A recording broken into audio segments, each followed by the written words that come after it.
Vamos abordar agora o tema hiperpotassemia, que é o mais temido dos distúrbios hidroeletrolíticos. A hiperpotassemia pode ser definida como a situação em que o potássio plasmático está acima de 5 miliequivalentes por litro. Quando vamos estudar hiperpotassemia, o primeiro ponto a se caracterizar é a possibilidade de haver hiperpotassemia falsa ou hiperpotassemia, pseudo-hiperpotassemia, quando nós colhemos o sangue e após isso as células liberam potássio dando um falso resultado.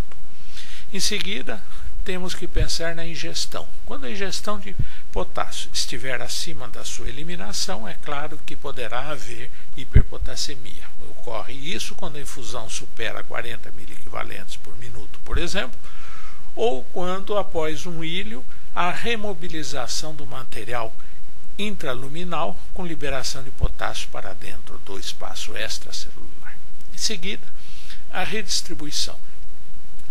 Por comprometimento celular, rabdomiólise, por exemplo, por osmolalidade aumentada do plasma, glicose aumentada no extracelular, acidose metabólica, quando o potássio deixa a célula para manter a eletroneutralidade do interior da célula, que vai ser usado para tamponar hidrogênios que ali penetram, quando há falta de insulina, ou quando há catecolaminas inibidas em sua ação, ou diminuição da aldosterona, ou uso de anti-inflamatórios não esteroides, ou inibidores da ECA, que bloqueiam a formação da aldosterona, poderemos ter hiperpotassemia. Em seguida, eliminação renal, que é o mais importante.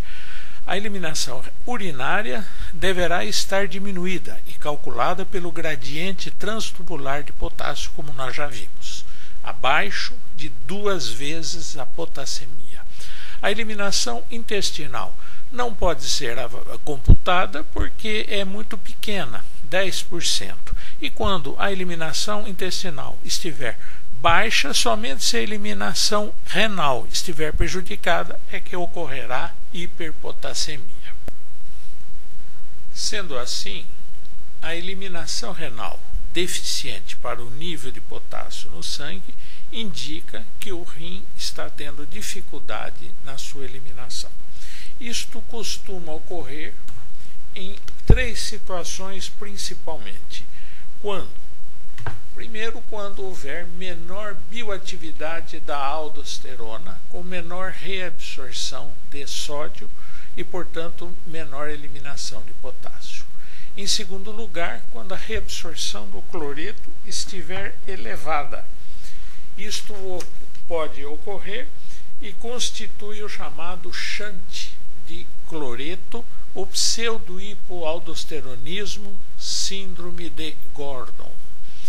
Em terceiro lugar, quando houver inibição dos canais de sódio, pelo uso de drogas como, por exemplo, a ciclosporina ou sulfas.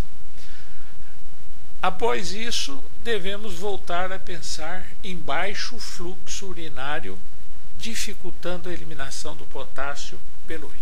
O baixo fluxo ocorre por uma baixa concentração local de eletrólitos, volume efetivo baixo, uso prévio de diuréticos, ou por uma baixa concentração de osmóis, ureia baixa por dietas hipoproteicas, insuficiência hepática ou anabolismo.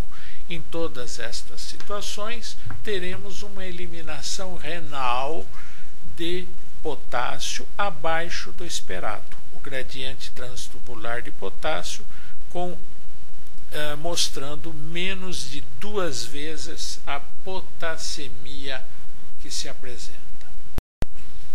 Vamos agora cuidar do tratamento da hiperpotassemia. Existem 3 aspectos que são importantes. Em primeiro lugar, devemos bloquear a ação da hiperpotassemia no coração. Isto é feito pelo uso urgente, emergente de gluconato de cálcio. Em seguida, nós devemos sempre utilizar insulina associamos glicose para evitar hipoglicemia, ou secundariamente bicarbonato para colocar potássio dentro da célula, diminuindo a hiperpotassemia. Em terceiro lugar, o uso de substâncias que eliminem por outra via o potássio, como por exemplo acontece com o caixalato, ou aqui no nosso meio o uso do Sorcal. Estas substâncias conseguem eliminar por via digestiva o potássio. Somente após o emprego dessas três medidas é que nós vamos dialisar o paciente, porque para iniciar uma diálise leva algum tempo. Muito bem. O processo mnemônico para se guardar esse tratamento é a palavra C-Big-K, com C indicando cálcio, B bicarbonato, I de insulina, G glicose, K caixalato, que é uma resina de troca iônica. O caixalato, como dissemos, não é usado no Brasil, é mais usado o Sorcal, que troca cálcio por potássio. Em seguida, então, nós vamos dialisar o paciente para eliminar o potássio do organismo.